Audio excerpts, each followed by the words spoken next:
Sophie here, and I am 28 years old. I usually work as an office lady. I appear rather normal, and my abilities are nothing unique. I have a strong personality, but not any particularly remarkable qualities. That brief introduction started the Mixer event. It was a social gathering with men from a somewhat larger firm than ours, arranged by several women from the department next to mine. Originally scheduled as 3 women and 3 guys, they asked me to join at last minute since they lacked sufficient personnel. Though I'm not particularly gorgeous, I'm not so ugly that I would sour the atmosphere either. I am plenty sociable to fit in at occasions like these. I chose to simply enjoy the dinner since I didn't have a boyfriend right now, and I wasn't expecting to meet someone really great at the Mixer. It happened in a laid-back Yard House restaurant. From the beginning, the other 2 women were preoccupied with 2 attractive and skinny men with that American pop star appearance. That left 2 additional men, one who was huge and well-built and wore spectacles, and another who looked very plain. The huge man seated across from me identified himself as Tyler. Even through his shirt, his muscles were clear-cut, and he had a thick beard and strong features, completely my type. More than skinny, attractive guys, I have always admired muscular, strong men. To be really honest, my perfect man would be someone with rugby player appearance. He merely needs to be strong enough to carry one. He does not have to ride in on a white horse. I'm regularly invited to mixers for this reason. My taste in males is somewhat different from most ladies. Your muscles are really strong. Are you involved in any sports? I asked him with great anticipation. I used to play rugby in college, but right now I concentrate on weight training. Tyler said, "Jackpot." I got excited. Tyler was eating his dinner, not chatting much to the women, and concentrating on the food. His eating technique was quite remarkable. "Sophie, just right. Do you also work out excessively?" Joining the discussion, Tyler questioned. "You could tell. Another pastime I enjoy is working out," I said, grinning. I considered thus, though maybe that's not the best way to describe it. "You seem to be in fantastic shape," Tyler replied with a happy smile. That smile perfectly matched mine. We then really clicked, discussing weight training, gym attendance, and muscle building. Though I didn't mind, it felt like we were in our own universe apart from the other attendees of the party. Tyler and I arranged to work out together going forward and traded phone numbers. Tyler and I seemed to be the only ones that connected as a pair at this gathering geared for meeting people. Tyler is 39 years old, 1 year my senior. At 5'10" tall, he weighs 150 pounds. I weigh 105 pounds and stand 5'7". Big males like him usually favor petite and delicate women, but Tyler seemed hardly like that at all. That we both enjoyed bodybuilding made him quite pleased. We went on regular dates as well as fitness dates, including movie watching and dining out. Conversations like, "When we get married, I want gym equipment in the living room, and we'll need a big living room for that," naturally started to surface. Tyler truly delighted me when I offered him to meet my parents. He was friendly and happy, and marriage seemed not too far off. I'm supposed to see Tyler's house next week. Tyler lost his mother when he was a young child, and his elder sister, who is 6 years his senior, mostly reared him. Though that could be simpler than a mother-in-law, there could be some usual sister-in-law problems. When I first visited Tyler's house, I was anxious, but his sister Evelyn greeted us with great beauty. 6 years older than Tyler, she is in her mid-40s, and I couldn't help but find her to be quite beautiful. About my height, she seemed like a more polished version of Tyler. She lacked much muscle. Her beautiful black hair truly caught attention. Tyler's father is similarly well-built. He has thick eyebrows exactly like Tyler. Evelyn prepared us handmade seafood pasta, but there was a tiny flaw. I have seafood allergies. "Evelyn, I'm sorry, but I'm allergic to shrimp and crab," I said. I had to avoid the shrimp and crab on the spaghetti since a tiny bit would cause hives. I thought I told you about the allergy. Not sure I did. Looking a little worried, Evelyn said, given our frequent dining together, Tyler should have known about my allergy. I had no idea about that. Apologies, Sophie, Tyler remarked. I grinned and answered, It's all right. Could you eat these crab and shrimp for me, Tyler? Tyler delightedly answered, Of course, then grabbed the crab and shrimp from my dish. Evelyn's eyes became rather austere, but I didn't give it any thought.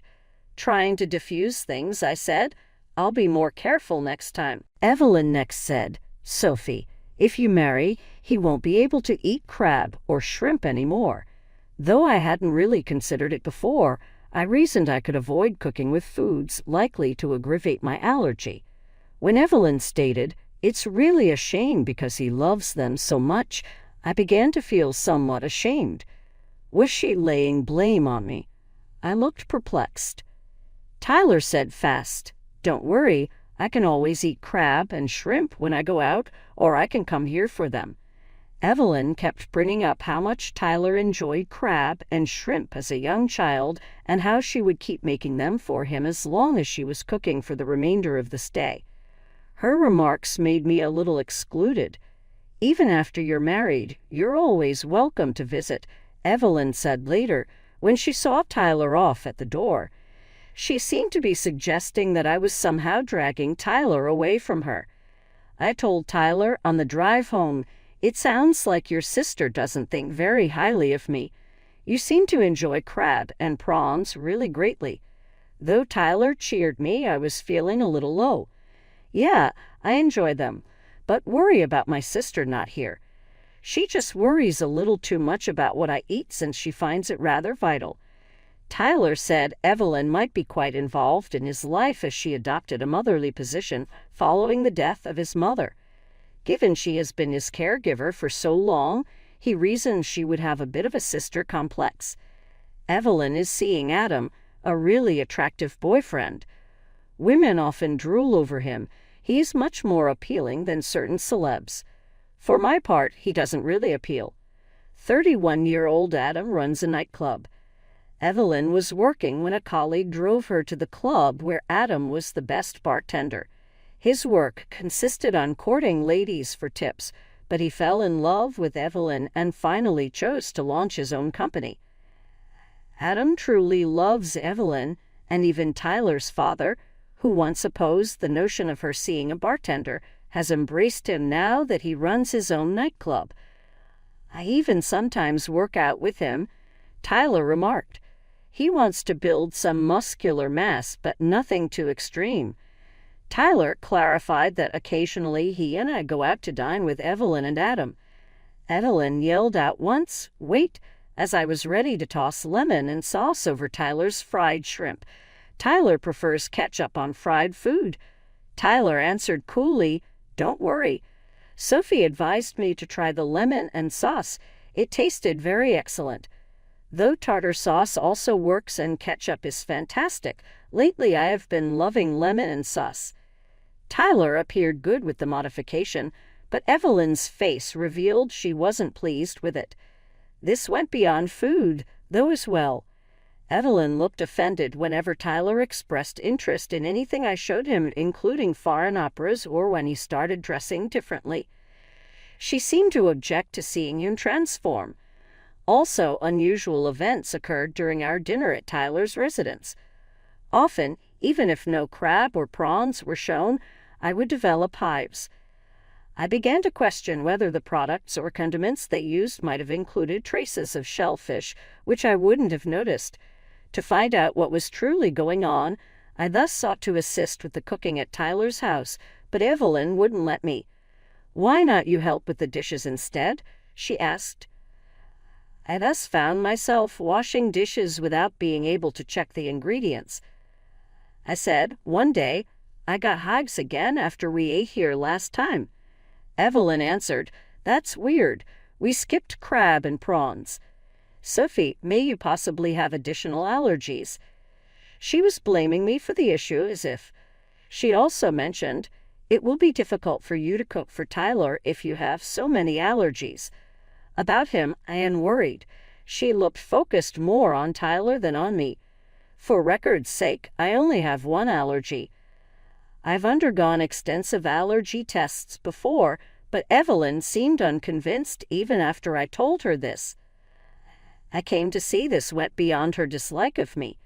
She seemed not ready to let Tyler go from her. Evelyn, however, already is 34 and is seeing Adam, a serious lover. She obviously in love with Adam, hence it is incomprehensible for her to be so close to her brother. Maybe Adam could assist to straighten things out. Evelyn and Adam should, after all, be considering marriage themselves. It's time they advance as well. Tyler remarked, I've talked to her many times, but she says she can't think about marriage until I'm settled and married. When I asked about it, given Tyler, Evelyn looked to be postponing her own marriage.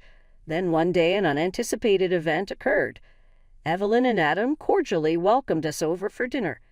Evelyn got up right away, saying she had to leave after Tyler excused himself to use the bathroom.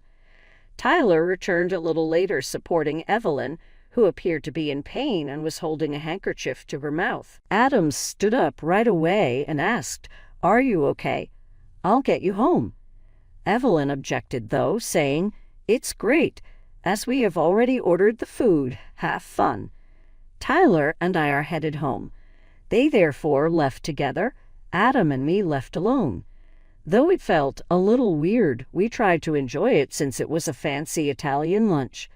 Then Adam turned suddenly to look at me and remarked, "Sophie, you're unique, very creative and lovely." He knew how to appeal to women as a former bartender, but what startled me was what followed. Adam softly grabbed my hand and whispered, "Hey, how about we have some fun together?" I gasped. Having just left feeling sick, his lover Evelyn, was he thinking, moving on me straight after? He's supposed to be in love with Evelyn. Though handsome as he is, his behavior was totally inappropriate. Pulling my hand away, I replied, "Please stop laughing. Should Evelyn hear this, she would be offended." Still, Adam's answer caught me off guard. Grinning slyly, he said, "She won't be offended." It surprised me. I forcefully rejected him right away. I'm not interested in good-looking guys. Adam laughed and replied, "You're interesting, Sophie," without seeming to be offended. Turning down his offer to bring me home, I dashed to the station and texted Tyler. I had a great need to see him and explain what had lately happened. When Tyler got here, he questioned, "Why did you call me here? Who's happened?" I brought him to a quiet area, apologized, then asked, "By the way, how's your sister?" Though I wanted to ease into the conversation, I wasn't really worried about her. Tyler said she was good right away when we arrived home. She was just fussing about it. Too bad we missed the Italian dinner. I then delivered the shocking drop-off. After you left, Adam passed by me. Tyler's typically cool demeanor became grave. "Whither?"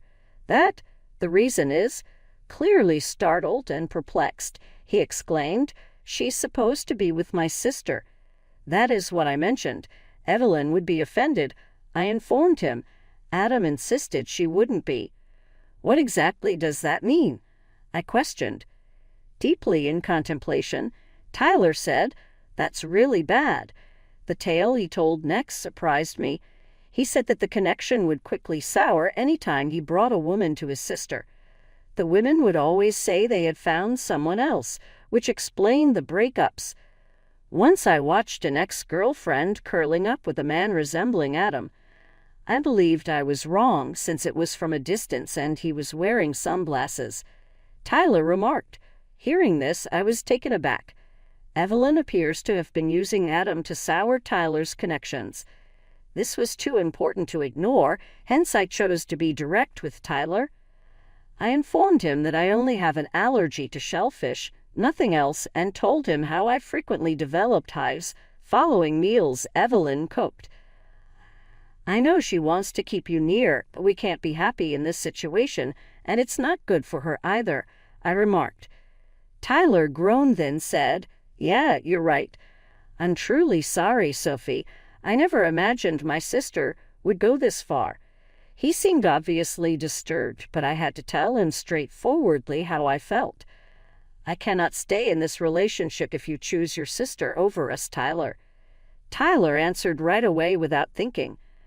I picked Sophie here. We'll address my sister's problems together. She won't be able to meddle after we move out." With some relief, he said, "I'm very glad you're not into attractive males. I wasn't the one who dumped before." We both chuckled a little, and it seemed as though our link strengthened.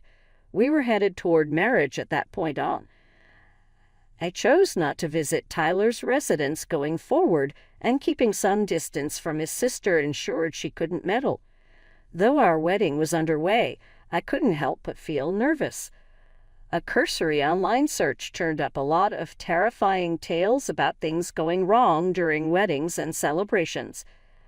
I wanted to be ready for whatever surprise presented. Asked our wedding planner how often things go wrong at weddings in a meeting. Sensing my anxiety, the planner gently inquired whether I had any particular worries, which let me open and work things out. Presuming the best, I got ready for the big day. Excited when I entered the dressing room on our wedding day, I was shocked what I saw. Evelyn was there, using a big cutting knife to rip up my wedding dress aggressively. Trashed accessories were all around her feet. Though I had anticipated she would attempt to ruin the wedding, I imagined it would be something like coffee or water spilled on the dress. Not this. She really cutting the dress with a knife never occurred in my mind. "Everything is now destroyed. What a shame," Evelyn murmured, flashing a smile. Still composed, though, I said, "It's all rentals anyway. Most people do not purchase pricey custom-made wedding gowns." Her smile slightly faded. "What? But without a dress, a wedding cannot take place," she said. "That is why I have a spare dress ready," I said coolly. "I'll just wear the other one. The one you wrecked more appealed to me." Tyler entered just then, after a knock on the door. He stopped at the sight, clearly stunned. "Evelyn, why would you do this?" he asked. Beside me, the wedding coordinator remarked, "All these clothes and accessories belong to the venue. Should I notify the police of the damage?" Tyler spoke fast. "We'll pay for it. On our wedding day, I want no criminal in the family there." Evelyn at last seemed to grasp the gravity of what she had done when she heard the word criminal. She began shouting, "Criminal? You're referring to what? I merely object to this marriage." "Too bad," I responded, "but we are already legally married. We are formally a couple, hence canceling today's ceremony will have no effect." Evelyn looked startled, then dropped to the floor, mumbling, "No, that can't be true. That is a falsehood." Tyler dropped down next to her and softly pleaded, "Please stop, Evelyn. I'm not ready to despise you." She broke down, bawling like a toddler, screaming out for him at his words. She started to cry, "Tyler, Tyler." Tyler was requested to bring her out of the dressing room so I could change into the spare dress and fix my makeup. Our relatives had arrived at the site by then, and Adam had even turned up. "I can't believe she actually did it," Adam added, which made me wonder why he didn't stop her if he knew what was coming. Perhaps, though, he wanted not to get involved since he had been an accomplice in previous contexts. Still unable to stop her cries, I left Evelyn under Adam's care. Tyler and I gave our parents all the explanations. Though initially there was some panic, our composure helped to define the problem. We chose to concentrate on finishing the wedding and celebration as practically flawless. Evelyn continued to weep during the wedding and frequently dabbed at her eyes with a handkerchief at the reception. Those who knew the whole situation saw her as simply depressed over her brother's marriage and looked at her compassionately. We managed the wedding and celebration through the drama. We remained at a hotel in downtown before jetting to Hawaii for our honeymoon that evening. Ahead of us was a week-long gastronomic tour. Tyler's consoling words kept playing in my thoughts, telling me everything will be great. "I want to dislike you no more than I already do," Tyler had told Evelyn. Those looked to be the toughest penalty she could have. 5 months later, Adam paid us a visit at our new house with a large arrangement of flowers as a gift and exuded normal charm toward women. Tyler hadn't seen his sister since the wedding. He hadn't returned to his parents' house either. She would try to get in touch with him occasionally, but Tyler would distance himself from her calls. I could tell, though, he still worried about her. Adam's response to his inquiry about her condition was surprising. "Actually, I've been thinking about breaking up," Adam stated, startling Tyler. "What?" Tyler yelled. Adam said, "She's simply not the same afterwards event. Her effort for you made me love her even more." Though his remarks were evasive, I sensed Adam was bored with the whole circumstances. Still, I reasoned that Adam could be better staying with her. Without him, whose future she might follow?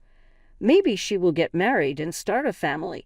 She might recover her old personality if her son resembles Tyler, I advised, wanting to preserve our quiet life. Particularly now that I was pregnant, I worried about what Evelyn may do should we have a son who looked like Tyler. Adam seemed delighted by the concept, surprisingly. "I'll give marriage some thought, even if I never gave it any thought before." "Thanks," he remarked with great enthusiasm. And a month later, Adam and Evelyn registered as a married couple. As a former bartender, his fast decision-making was astounding. It was relieving when not long after I had a newborn boy who looked exactly like me. Still, I knew Evelyn would not be drawn to him. Though I hadn't been particularly open to the prospect of having children previously, I soon bonded to our son and valued his uniqueness. I could now somewhat grasp Evelyn's great devotion to Tyler. "Tyler said to me one day, 'Sophie, don't turn out like my sister.' His tone was subdued and nuanced." Adam and Evelyn then proceeded as intended to have a child as well. Evelyn became pregnant and delivered a gorgeous little daughter as valuable as a gem instead of a boy looking like Tyler.